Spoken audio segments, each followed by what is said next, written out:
모든 걸 내가 잡고 있어야 마음이 편한가요? 일이 뜻대로 되지 않을까? 두려워 계속 조이고 있나요? 타인의 마음까지 내가 관리해야 한다고 느끼나요? 우리는 왜 이렇게 모든 것을 통제하려 하는 걸까요? 그리고 그 통제가 왜 오히려 우리를 더 힘들게 만드는 걸까요? 오늘은 부처님의 가르침과 심리학의 통찰을 통해 통제하려는 마음의 근원을 깊이 살펴보겠습니다. 우리는 삶이 많은 순간 통제하려는 마음을 경험합니다. 일정을 철저히 계획하고 모든 변수를 예측하려 하며 타인의 반응까지 미리 예상하려 합니다. 회의에서 나올 질문을 미리 준비하고 대화의 흐름을 머릿속으로 그리며 상대가 어떻게 반응할지 계속 시뮬레이션 합니다. 이런 마음은 언뜻 보면 책임감 있고 성실해 보입니다. 하지만 그 밑바닥을 들여다보면 깊은 불안이 자리하고 있습니다. 부처님은 이 통제 욕구의 뿌리를 집착과 가래라고 말씀하셨습니다. 집착이란 무엇일까요? 그것은 영원하지 않은 것을 영원하게 붙잡으려는 마음입니다. 변하는 것을 변하지 않게 고정시키려는 노력입니다. 가래는 무언가를 갈구하고 집착하는 마음의 근본 에너지입니다. 우리는 안정을 가래하고 예측 가능성을 가래하며 통제 가능한 세계를 가래합니다. 그런데 세상은 본래 통제할 수 없는 것입니다. 모든 것은 끊임없이 변하고 수많은 조건이 얽혀 있으며 내 의지와 상관없이 흘러갑니다. 이것을 불교에서는 재행무상이라 부릅니다. 모든 현상은 무상하다는 뜻입니다. 하지만 우리는 이 무상함을 받아들이지 못합니다. 변화가 두렵기 때문입니다. 예측할 수 없는 것이 불안하기 때문입니다. 그래서 우리는 통제라는 방어막을 세웁니다. 심리학은 이를 다른 각도에서 설명합니다. 통제 욕구는 불안을 관리하는 대표적인 심리적 방어 기제입니다. 어린 시절 불안정한 환경에서 자란 사람은 특히 통제 욕구가 강해지는 경향이 있습니다. 예측 불가능한 상황에서 살아남기 위해 모든 것을 미리 파악하고 준비하는 것이 생존 전략이 되었기 때문입니다. 또한 완벽주의적 성향도 통제 욕구를 강화합니다. 실수가 용납되지 않는 환경에서 자란 사람은 모든 변수를 제거하려 합니다. 불확실성은 곧 위험으로 느껴지기 때문입니다. 그런데 여기서 중요한 통찰이 하나 등장합니다. 통제하려는 마음 뒤에는 자아에 대한 착각이 있다는 것입니다. 부처님은 무아를 말씀하셨습니다. 고정된 자아란 없다는 것입니다. 하지만 우리는 나라는 존재가 실체로 있으며 이 나가 세상을 통제할 수 있고 통제해야 한다고 믿습니다. 이 믿음이 바로 고통의 시작입니다. 나라는 존재가 분명히 있다고 느끼기 때문에 나의 영역이 생기고 내가 지켜야 할 것들이 생기며 내가 관리해야 할 세계가 생깁니다. 그리고 그 모든 것을 완벽하게 통제해야만 나라는 존재가 안전하다고 느낍니다. 하지만 역설적이게도 통제하려 할수록 우리는 더 큰 고통을 경험합니다. 왜 그럴까요? 통제는 본질적으로 현실과의 싸움이기 때문입니다. 현실은 항상 내 뜻대로 흘러가지 않습니다. 날씨는 변하고 사람은 변하며 상황은 예상을 벗어납니다. 통제하려 할수록 우리는 이 변화를 적으로 여기게 됩니다. 그리고 끊임없이 긴장하고 경계하며 피로해집니다. 또한 통제 욕구는 관계를 손상시킵니다.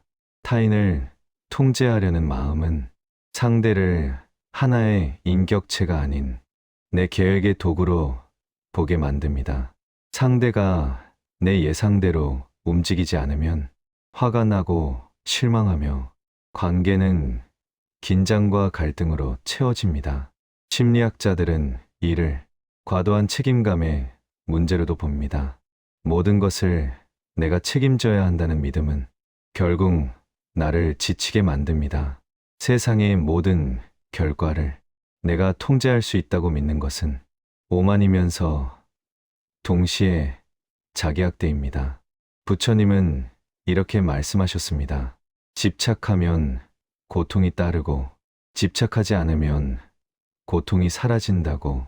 통제 욕구는 가장 강력한 형태의 집착입니다. 결과에 대한 집착, 안정에 대한 집착, 나라는 존재에 대한 집착입니다. 그렇다면 우리는 어떻게 이 통제의 굴레에서 벗어날 수 있을까요? 어떻게 내려놓을 수 있을까요? 지금부터 내려놓음의 실천법을 함께 살펴보겠습니다. 통제하려는 마음이 올라올 때 우리는 그것을 어떻게 알아차릴 수 있을까요? 회의가 끝난 후 누군가의 말이 마음에 걸립니다. 그 사람이 나를 어떻게 생각할지 계속 신경 쓰입니다. 메시지를 보내야 할지 말아야 할지 머릿속으로 수십 번 시뮬레이션 합니다. 이것이 통제 욕구가 작동하는 바로 그 순간입니다. 또는 중요한 프로젝트를 앞두고 모든 세부 사항을 점검합니다. 하나라도 빠뜨릴까 불안하고 예상 밖의 일이 생길까 두렵습니다. 가슴이 조이고 어깨가 긴장되며 호흡이 얕아집니다. 이때 우리 안에서는 여러 가지 일이 일어납니다. 먼저 생각이 폭주합니다. 만약 이렇게 되면 어쩌지? 저렇게 말하면 어떻게 반응할까? 끊임없는 시나리오가 돌아갑니다. 감정도 따라옵니다. 불안, 초조함, 두려움, 때로는 분노, 누군가 내 계획대로 움직이지 않으면 답답함과 짜증이 올라옵니다. 그리고 몸도 반응합니다. 가슴이 답답하고 턱이 긴장되며 손에 힘이 들어가고 어깨가 올라갑니다. 부처님은 이런 순간을 알아차림으로 바라보라고 말씀하셨습니다. 알아차림, 삿띠는 마음 챙김의 핵심입니다. 통제하려는 마음이 일어날 때 그것을 있는 그대로 관찰하는 것입니다. 비난하지 않고 억누르지 않고 다만 고요히 바라보는 것입니다. 첫 번째는 호흡으로 돌아오는 것입니다. 통제 욕구가 올라올 때 우리의 호흡은 얕고 빠릅니다. 이때 의식적으로 호흡에 주의를 가져옵니다. 숨이 들어오고 나가는 것을 그저 지켜봅니다. 코끝을 스치는 공기의 감촉, 배가 부드럽게 오르내리는 움직임. 이 단순한 관찰만으로도 마음은 조금씩 고요해집니다. 호흡은 항상 지금 이 순간에 있기 때문입니다. 과거로 달려가지도 않고 미래로 뛰어가지도 않습니다. 호흡과 함께 있으면 통제하려는 마음의 속도가 자연스럽게 느려집니다. 두 번째는 감정에 이름을 붙이는 것입니다. 통제 욕구 아래에는 항상 감정이 숨어 있습니다. 불안이 있을 수도 있고 두려움이 있을 수도 있으며 외로움이나 무력감이 있을 수도 있습니다. 이 감정을 발견하면 부드럽게 이름을 붙여줍니다. 아, 지금 불안이 있구나. 아, 지금 두려움이 올라오는구나. 이렇게 이름을 붙이는 순간 우리는 감정과 동일시되지 않고 감정을 바라보는 관찰자가 됩니다. 감정은 내가 아닙니다. 감정은 마음에 일어났다가 사라지는 현상입니다. 이것을 알아차리면 감정에 휘둘리지 않게 됩니다. 세 번째는 집착의 끈을 느슨하게 하는 자비 명상입니다. 통제하려는 마음은 타인이나 상황을 향해 있지만 결국 그 고통은 나에게 돌아옵니다. 이때 자신에게 자비를 보냅니다. 조용히 마음속으로 말합니다. 내가 평안하기를, 내가 자유롭기를, 내가 집착에서 벗어나기를, 그리고 내가 통제하려는 그 대상에게도 자비를 보냅니다. 그 사람도 평안하기를, 그 사람도 자유롭기를. 자비는 집착의 반대편에 있는 마음의 에너지입니다. 집착이 쥐는 것이라면 자비는 여는 것입니다. 자비를 보낼 때 우리는 타인을 내 의지의 대상이 아닌 독립된 존재로 존중하게 됩니다. 네 번째는 결과를 내 마음의 영역에서 분리하는 의식 훈련입니다. 우리는 종종 결과를 나의 일부로 여깁니다. 이 프로젝트가 성공해야 내가 성공한 사람이 되고, 이 관계가 잘 풀려야 내가 괜찮은 사람이 된다고 믿습니다. 하지만 부처님은 연기법을 말씀하셨습니다. 모든 것은 수많은 조건이 얽혀서 일어납니다. 내 노력만으로 결과가 결정되는 것이 아닙니다. 날씨, 타인의 상태, 시간, 장소, 헤아릴 수 없이 많은 조건들이 함께 작용합니다. 이것을 깊이 이해하면 결과에 대한 집착이 느슨해집니다.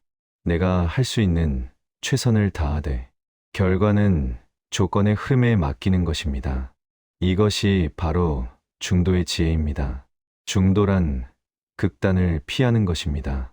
아무것도 하지 않는 것도 아니고 모든 것을 통제하려는 것도 아닙니다. 최선을 다하되 집착하지 않는 것, 노력하되 결과에 매이지 않는 것. 이것이 중도의 실천입니다. 다섯 번째는 통제를 놓는 순간의 변화를 관찰하는 것입니다. 손을 조금 느슨하게 해보십시오. 결과를 조금 내려놓아 보십시오. 그 순간 무슨 일이 일어나는지 지켜보십시오. 놀랍게도 불안이 줄어드는 것이 느껴질 것입니다.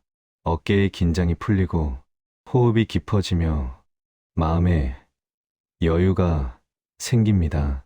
통제를 유지하는 데 쓰였던 엄청난 에너지가 다시 나에게 돌아오는 것입니다. 이 에너지로 우리는 더 창조적이 되고 더 유연해지며 더 자유로워집니다. 내려놓음은 포기가 아닙니다. 내려놓음은 해방입니다. 불필요한 짐을 내려놓는 것입니다. 통제라는 무거운 갑옷을 벗는 것입니다. 그때 비로소 우리는 있는 그대로의 삶과 만납니다. 예측할 수 없지만 아름답고 내 뜻대로 되지 않지만 풍요로운 이 순간의 삶과 만납니다. 부처님은 말씀하셨습니다. 집착을 놓으면 고통이 사라지고 마음이 자유로워진다고. 그 자유는 멀리 있지 않습니다. 지금 이 순간 손을 조금 펴는 것, 호흡으로 돌아오는 것, 감정을 알아차리는 것, 이 작은 실천들이 모여 큰 자유가 됩니다. 오늘 하루 통제하려는 마음이 올라오는 순간을 발견하면 그저 멈추어 보십시오. 호흡을 3번 깊이 쉬고 이렇게 속삭여 보십시오. 나는 결과를 통제할 수 없다. 하지만 이 순간에 나는 자유롭다. 그 순간 당신은 이미 내려놓음의 길을 걷고 있습니다. 고요한 하루 보내시길 바랍니다.